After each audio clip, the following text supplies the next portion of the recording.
Welcome to the deep dive. Today we're looking at a really critical global question. It's one that a lot of countries are grappling with. Right.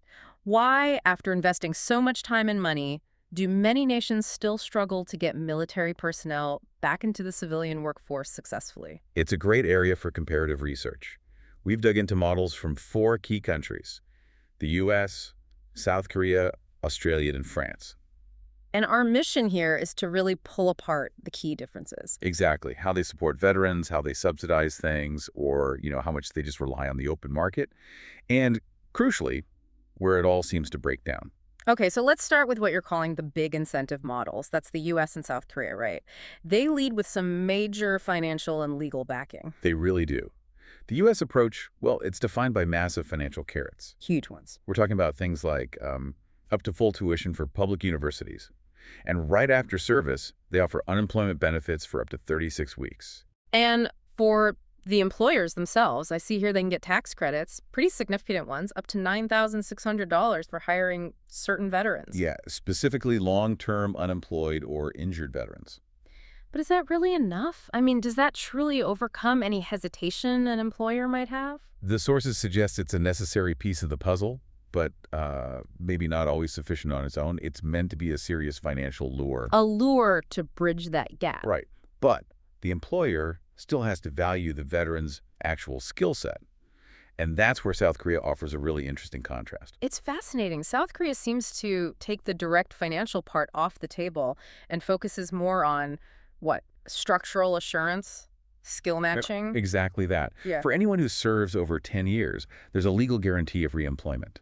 But the real engine is this hyper-specialized national skill certification system. And they run how many projects? 272 different projects, Yes. Everything from electronics to construction. Wow. Yeah, and it's all designed to directly match military expertise with what major civilian corporations are looking for. It creates a kind of pre-qualified pipeline. Okay, so if the U.S. and South Korea are using carrots and legal sticks, then our next pair, Australia and France, they seem to be exploring completely different philosophies. Completely different.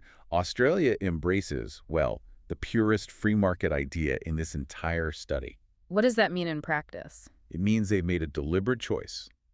The government does not provide any priority for public or civilian jobs. Veterans have to compete just like everyone else. So it all comes down to their career transition assistance schemes, the CTS. That's it. And the support you get there is tied directly to your length of service. It's all tiered. Right, so a Tier 1, someone with shorter service, gets a lot less help than a Tier 3 who's put in maybe 20 years. That's the calculation. It's market efficient, sure, but it could be pretty brutal for some. Now, if Australia is the free market champion, Then France is its mirror image. absolutely. They've created a very specific non-market path right through the public sector. And what's so special about that model? It sounds like they're just trying to bypass the usual hiring problems altogether. They are. It was a major policy shift. They opened up tons of positions in central and local government, even in hospitals, and offered them without an examination. And they increased the number of slots from 100 to... 1,000 annually. Just a staggering jump. And for the private sector, they have these corporate trial periods, which can last up to a full year before a company has to make a final decision. So after all this, the subsidies, the legal guarantees, the guaranteed jobs, what is the one insight that seems to undermine all these efforts? This is the core nugget from the sources. It's the culture gap. The culture gap. Yeah. The private sector reports again and again that retired officers especially can struggle to adapt. They're used to strict military discipline, to a clear hierarchy. And civilian companies see them as lacking that bending and stretching. That's the exact phrase from the source. That flexibility just isn't there. So wait, if the biggest barrier isn't training, and it's not money, but it's this cultural translation, how does that actually show up in the job market? It shows up in age, critically. Veterans entering these training programs, they tend to be much older. The sources cite the average age at one facility as 48 years old. 48. Which just makes adapting that corporate flexibility even harder. They're often competing with younger people who've only ever known that fluid business world. It just fundamentally changes the whole problem, doesn't it? It absolutely does. The policy differences are stark. U.S. subsidies, French public sector jobs, Australian market competition.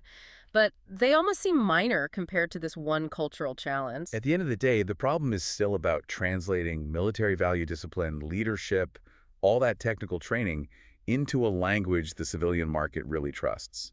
And that leaves us with a really important question for you, the listener, to think about. Right. If the core things the military teaches you are actually seen as inhibitors, not assets, Especially when you're 48 and trying to start over. then maybe the question isn't just about how we change the veteran. Yeah. Maybe the real question is, what do governments need to do to get the business world to better understand the barracks instead of always expecting it to work the other way around?